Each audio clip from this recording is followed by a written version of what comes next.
waxaa heshiis rasmi ah laga gaaray dhibaatadii dhexmartay qoyska marxuum Anas Maxamed Bashiir iyo ehelka Cabdisalaan Axmed Deeq oo dil u geystay Allah u naxariistee marxuum Anas. Ehelada dhibanaha iyo kuwa dhibka geystay ayaa si rasmi ah uga codsaday maxkamadda in la tixgeliyo heshiiska ay gaareen labada dhinac iyadoo la raacayo mabaadi'da masaaliixda iyo cafiska. Ugu horreyn waxaa goobta ka hadlay aabbaha dhalay marxuum Anas Maxamed Bashiir iyo adeerkiis kuwaas oo cadeeyay inay u tanaasuleen nabadda iyo walaaltinimada maxkamaddana ka codsaday inay tixgeliso heshiiskooda.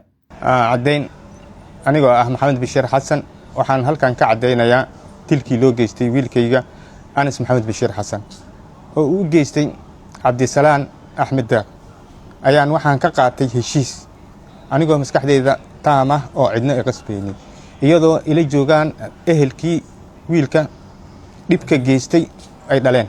maanta taariikhdu tahay 13 bisha May 2026 halkan waxaan ka cadeynayaa soo walaalkay Maxamed ugu horeeyay wiilkii la dilay ahaa Anas Maxamed Bashiir adeerkii ahaa waxaana dilay Cabdisalaan Axmed Deeq ama Macal Axmed Deeq waxa la dhahaa labadu waa la dhahaa marka waxaan cadeynaynaa inaan ku qanacsannahay oo heshiiska qaadanay. Dhanka kale odayaasha Cabdisalaan Axmed Deeq ayaa si weyn ugu mahadceliyay qoyska marxuum Anas go'aanka ay qaateen kaas oo lagu soo afjaray xurguftii ka dhalatay falkaasi.